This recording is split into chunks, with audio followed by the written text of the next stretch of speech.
What's going on, YouTube? It's your boy the D here, aka the captain of the Thunder God Pirates, and yeah, that's a intro we haven't had in a long time. All right, just real quick, thank you to everybody who's been liking, commenting, subscribing on the videos lately. I really appreciate it. Love the shit out y'all. I really appreciate it. But yeah,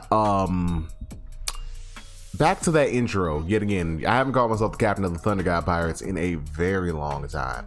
Been, taking a break from the anime content, well, our normal anime content for a while now, to actually go ahead and make some different kind of content that's kind of popped. But yeah, just been taking a break in that regard so that I can just do some other stuff.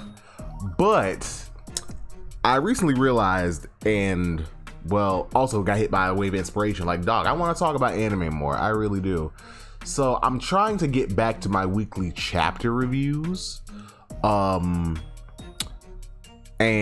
just try some other types of videos that I've never done, character analyses, analyses of techniques, styles, whatnot, village discussions that I promised I was going to do for Naruto, but we're not going to talk about that right now. We're not going to talk about that. But yeah, so pretty much what this video is going to be, it's going to be the first in a few videos, because as we know, I used to do chapter reviews for One Piece, My Hero Academia, Black Clover, and I've also started reading some other mangas and stuff. Honestly, I think this is the most manga I've ever had in my rotation for Shonen Jump. At least most mangas I've had in my rotation, because every Sunday I read whenever all these chapters are available on a Sunday, this is what I read. I read One Piece, My Hero Academia, Black Clover, Jujutsu Kaisen, which I really want to make a video on, but I am not sure where to fucking start on that, so we're gonna put a pin in that. We're gonna come back to it. Mashal, thanks Tekken 101 for putting me on that. I love that series. Red Hood, and I think I'm missing something. Also want to get caught up on Dr. Stone, because I watched the anime and I really like it, and I really want to get caught up because I think they're about to enter the final arc, but gotta fucking pace myself. But yeah, unless I'm forgetting something, those are my Sundays. Whenever the chapters come out, I normally start with I know I always do One Piece, My Hero Academia, or Black Clover. Yeah, One Piece, Black Clover, or My Hero Academia first, and I always read Jujutsu Kaisen last.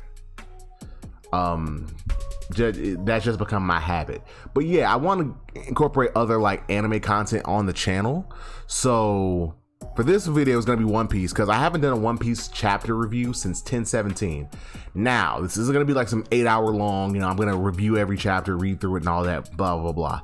Pretty much, I'm just going to, in general, talk about everything that's happened since I actually talked about, One Piece last. Because the last time, it was when we found out because just a quick cliff notes, last chapter review was 1017, and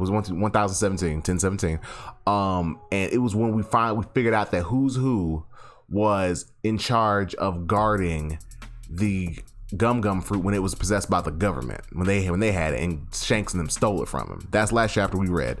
So I'm gonna be talking in general, some of my thoughts, feelings about the last few chapters. I think we're currently about to be on 1027, so I haven't done this in 10 chapters.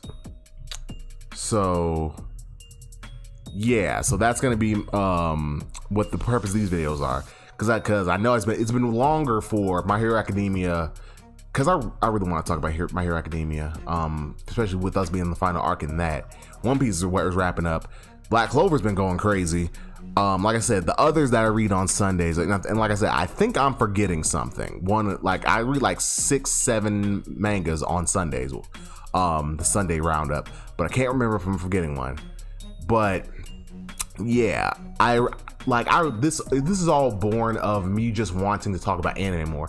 Hell, that's why I made this channel. I like talking about anime. Shit, I like talking about anime. That's what I do. I love having anime conversations, and since my circle has shrank in my personal life, my IRL circle has shrank. I don't talk to a lot of people about anime anymore. It's like except for like one friend. So yeah. So pretty much these are gonna be catch-up videos, and then I'm gonna try to get back into a weekly basis, at least on One Piece. I think with My Hero and Black Clover, I'll do like every now and again whenever it strikes me, because if I do that, my Sundays are pretty much gonna equate to recording and editing all day, and I don't want to do that. And I don't know, I used to do a format called Shonen Showdown, which apparently somebody else had, and I didn't even see their videos before I came up with it. But yeah, so it pretty much was like a mashup of the big three, but especially now that I read like 6 damn mangas, I'm like, bro, there's no fucking way I'm gonna read 6 damn mangas every week and record a video. That video would be like an hour long, and I'm trying to cut my videos down from being so fucking long. And also, I know Bleach came out with a chapter a couple weeks ago, so we're probably gonna be getting some new Bleach sometime soon, because they're supposed to come out with the 1,000-Year Blood War arc I think next year. But yeah, so look, without further ado, this is going to be the recap of the last 10 chapters of One Piece, because 1027 comes out tomorrow, kind of dating this. And I want to go ahead and quickly reread the chapters, kind of formulate my notes, and pretty much just get back into the swing of things, so that I can, start doing, like, I know One Piece is my favorite. It's my favorite manga, so I know I'm gonna be doing that one week to week. But yeah, I'm gonna be doing this for One Piece, Black Clover, and My Hero Academia for sure. They're each gonna get their own video, but with My Hero Academia and Black Clover, I'm not gonna do those videos every week, just like whenever it strikes me, or I might just cluster those. Like every now and again, you'll get like a 3-4 chapter review in like one. But without further ado, let's go ahead and let's get right into it for One Piece. All right, starting off with chapter 1018, Who's Who versus Jinbei. Now, granted, remember, these aren't going to be full-fledged chapter reviews. What I'm going to be doing, I'm just going to be going over some of the key points, the highlights of the chapter, and talking about those a little bit, but kind of trying to get, like I said, get through this so we can go ahead and catch up and be current with the One Piece manga. Like I said, chapter 1018, Jinbei versus Who's Who. Now, in this chapter, we get to see Jinbei and Who's Who fight, which it's very good. It's really, like, yet again, because remember, he is an ex-CP9 operative, so we get to see, some more of those techniques, and him using his fangs and, projecting those using the, I believe it was the Shigan technique. So I'm thinking that was his whole thing. The full body, the shave, well, the iron body, the shave, the Shigan, the finger pistol. And I think we saw him use just about all 6. We didn't see him use the Roku Ogan, but the 6 king cannon. But yeah, I think he used just about all of them, and even used variation. Like when he was using his finger pistol, he used a technique called spots. And yeah, like that's one that I'm really looking forward to seeing animated, because yet again, some of those CP9 fights were probably some of the best character fights for the characters who participated in the series. But yet again, besides just the fight and how dope it was, and seeing Jinbei use haki, and just seeing some more of his techniques, the fishman karate. Who's Who mentions an old slave legend about a figure called Sun God Nika, who supposedly saved slaves in ancient times. Now, the reason he asked Jinbei about this, and also brought up, something about Jinbei, the history of fishermen pretty much being slavery, damn Who's Who.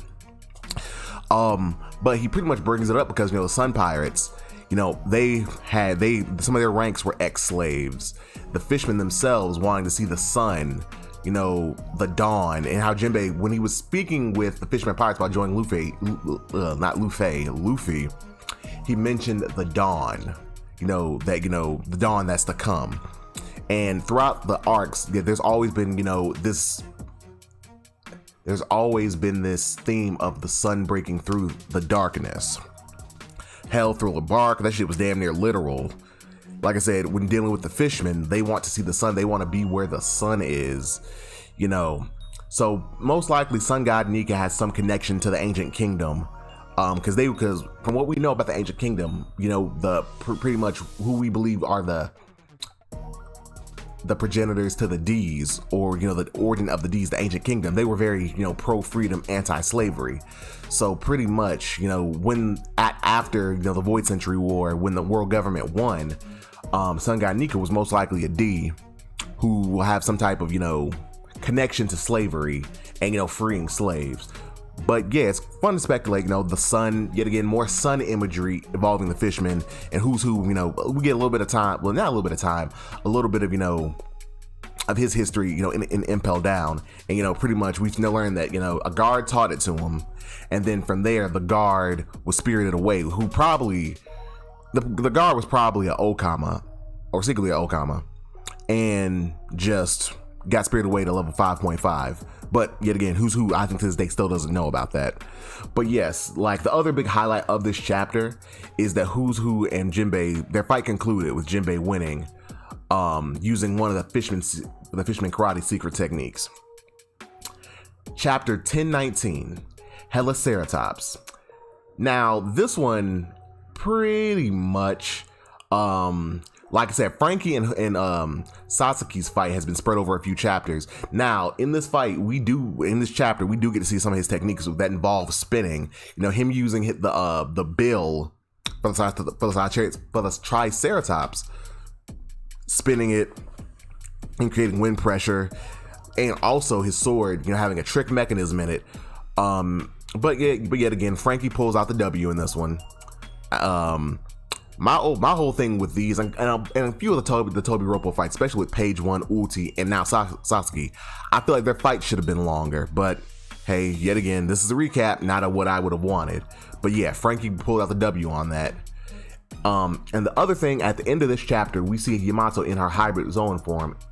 And we've also found out that Kaido says that he never intended for Yamato to eat that fruit. He was planning on saving that for someone else. It'd be interesting to see, like, if he ever says, like, okay, I wanted this specific person to eat this fruit instead of you. Chapter 1020, Robin versus Black Maria. All right, in the first couple pages of the chapter, Yamato's devil fruit is revealed to be the dog fruit mythical model, Okuchi no Makami, which is a mythical wolf. I know it has some ties to Japanese mythology. I believe, it may be what Amaterasu from the Okami games is based off of. Not entirely sure on that. But yeah, it's a mythical wolf fruit, which, yet again, probably somebody ate it in Wano's history, and they were granted the power, and they became a well-known figure in Wano, which is why it's known like that. Also, the fruit seems to have some sort of ice-based abilities, as we can see that one of Yamato's techniques it seemed ice-based, because whenever he'd inhale and stuff, we'd see like the mist, like how when you breathe when it's cold.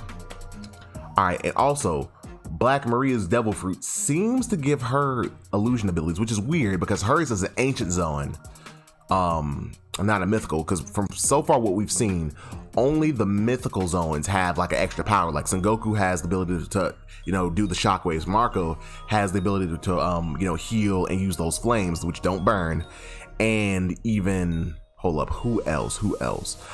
Even Katarina Devon, her fruit, besides just being a nine-tailed fox, a dog fruit, gives her the ability to transform. So yeah, so that's kind of weird that hers being an ancient Zoan is giving her some type of extra power. Although, like with Miss Golden Week, I think it was from Baroque Works, I know that her power to create those illusions and whatnot was not a devil fruit. So either her devil fruit gives her those powers, or it could be like just some ability that she's cultivated on her own. But yet again, that's pretty much the highlights of that chapter. Chapter 1021, Demonio. All right, here we see the continuation of the battle with Black Maria, and it's revealed that Robin uses her Robin is capable of using Fishman karate, which was taught to her by Koala and probably some from Hack of the Revolutionary Army. And also Momonosuke asks Shinobu to use her ripe fruit powers to age him up. Oh, and also Robin won the fight, so she pretty much went full WWE SmackDown on Black Maria and hit her with one of those like back cracks. Also, Robin gets like an extra form here. I don't know if that's actually like a thing, and it's like, and it's even, at least in the anime, well, not in the anime, in the manga, it's black. It might be red in the anime, but still. So, which caused some people to speculate whether that's actually her using like full body hockey or not. I mean, hopefully not, because boy, we've seen anytime somebody uses full body hockey, i.e. Pika from Dressrosa or Virgo in Punk Hazard, whenever somebody uses full body hockey, the shit never ends well. So hopefully not, because that might be foreshadowing Robin getting her ass kicked. All right.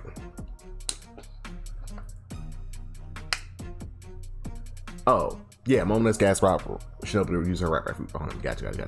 All right, chapter 1022. The stars take the stage. Now we see Killer and Hawkins actually fighting their battle, and every time Killer hits Hawkins, we cut back over to Law and Kid fighting Big Mom, and Kid, wincing in pain, and it's revealed that Kid's life is attached to one of the straw dolls in that are attached to Hawkins, to which Killer says, hey, he likes his style, and he continues on. So either he's got a plan, or him and Kid may have some type of pact, like, look, bruh, if I ever get in your way, off me. But that remains to be seen. Let me see. And it's in this chapter that we get the name of King's race, Lunarians. And it's also revealed through Marco, who apparently had a conversation with Whitebeard about this, that they once lived atop the Red Line. Also, the third and last highlight of this chapter, Sanji and Zoro begin their respective battles by landing blows on King and Queen respectively. 1023, Spitting Image. Mako, yet again, continuing to remember the conversation he had with Whitebeard, who told him that apparently, according to that conversation he had with somebody, Merijois, before Merijois was atop the Red Line, there was a land of gods, which probably is where King's race used to live. So either it was just King's race, or there might have been a lot of races up there. Sanji also mentions that ever since the second time he used his raid suit, which would have been when he was spying on Robin and them in the bath, when Hawkins and Page One were looking for, him, that his body's been feeling off. To which Queen brings up the fact that the Vinsmoke kids are supposed to be modified humans. He even asked if it's a machine part, because he was like, hey, I know you're not a Lunarian. What are you? To which, yet again, Sanji is like, hey, I'm just a regular human. And yet again, Queen calls bullshit, like, nah, humans don't do that. Let me see. From Zoro's brief clash with King, it is revealed that the All-Star, being King, is not a swordsman, nor is he actually a fighter, which is weird, because for this whole time we've been thinking like he's like, some swordsman, because he carries a sword, like, pretty prominently. But it's seen that, yeah, here the sword has rivets in it to catch swordsman's swords, and even then he uses like brass knuckles, and Zoro doesn't even admonish him for it. Zoro's like, hey, hell, by the end of this fight, I might even just be ripping out your teeth. And this fight also falls in line with Zoro's whole thing with, they said with Kinemon, that he wants to learn how to cut fire. Now, he did it with Kaido, but I think King may be the one to truly test Zoro's ability to cut flames, and just being, Kaido's right-hand man. Let me see. Hold up. Did I cut that thing back on? Yes, I did. Okay, cool. I have to cut that out too. All right. And also, one of the last things in this chapter is revealed that Zoro is of the Shimotsuki clan with Hyogoro. Well, it's pretty much revealed. Okay, because they don't necessarily say, oh, he's a Shimotsuki. Hyogoro and Kawamatsu are just talking about it, and they pretty much reveal it. They say that Zoro looks just like the previous Ringo Daimyo, who was a Shimotsuki, and he was being a descendant of Ryuma, yet again being of the Shimotsuki clan, and that Ryuma also, like Zoro, is a one-eyed swordsman.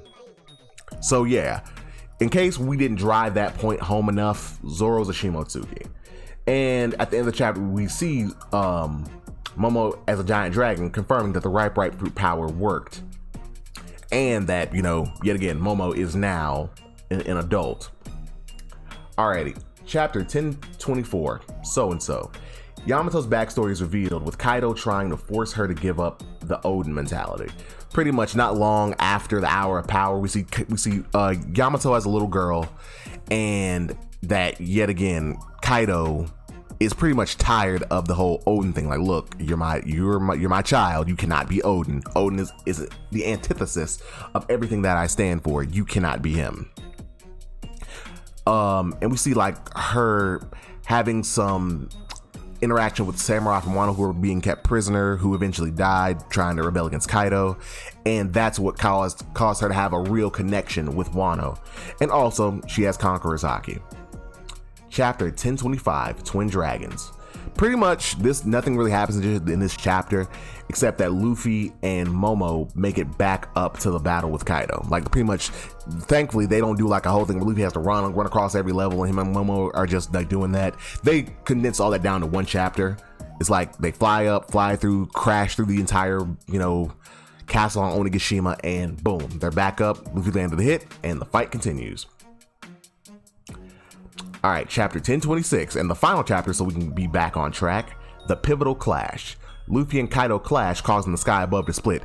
Now, just to speak a little bit on this has caused some people to speculate that, hey, this confirms that Luffy is like Yonko level, which I do believe he's approaching their weight class rather quickly, but I don't know if I would necessarily say he's Yonko level, like him and Kaido are like equals. No, I'd say like he's getting close to being one of them, but he's not necessarily there yet. But yet again, that remains to be seen, because yet again, I know Luffy's gonna win this fight, but as far as just because you have to remember, because same thing with Nami and her fight against Ulti, Big Mom did most of that damage. Nami didn't really do much. And it's similar to this. Kaido he fought the Scabbards. And when Luffy first was fighting him and Big Mom, you forget Kid, Zoro, Killer, and Law were there. So their damage may have been minimal, because Luffy, at least with Kaido, was carrying. Okay, I'll give him that. He was carrying. He was doing the most damage. But yeah, they still helped. And then when he got knocked off, Yamato was fighting Kaido as well. So Luffy has not soloed Kaido. Like that's one thing to keep in mind here when you're trying to power scale, and I'm a power scaler. You have to take that into consideration. This whole fight has not been Luffy versus Kaido one-on-one. He's had help. But moving on, Jack and Perospero are defeated by Inuarashi and Nekomamushi in their Sulong forms, respectively. And Luffy, and this happened earlier in the chapter, but I put it last, Luffy tasked Momonosuke with stopping Onigashima, which means it's mentioned somewhere in this chapter, one of the past chapters, that dragons always bring storm clouds with them, which means that Momonosuke, with his dragon powers, should have similar powers to Kaido, which means that he should be able to summon clouds and use them to stop Onigashima before it drops on the flower capital. And with that, we are caught up. So that was chapters 1018 through 1026. Yet again, just giving you the highlights. Now, my next chapter review for One Piece is going to be 1027, which is going to be today's chapter. Yet again, dating this. But yeah, I look forward to bringing y'all more One Piece content and just anime content in general. And also keep in mind that I am going to be doing one of these for Black Clover and My Hero Academia, and I'm going to try to incorporate the other manga that I read into the channel as well. Don't know how I'm going to do it, but that's going to be a thing. Well, thank you so much for listening, and thank you so much for watching the video. If you like what you heard, definitely like, comment, subscribe, tell me what you've been thinking about the chapters, and definitely tune in to chapter 1027 review. Yet again, this has been your boy, the D, signing out. See you guys.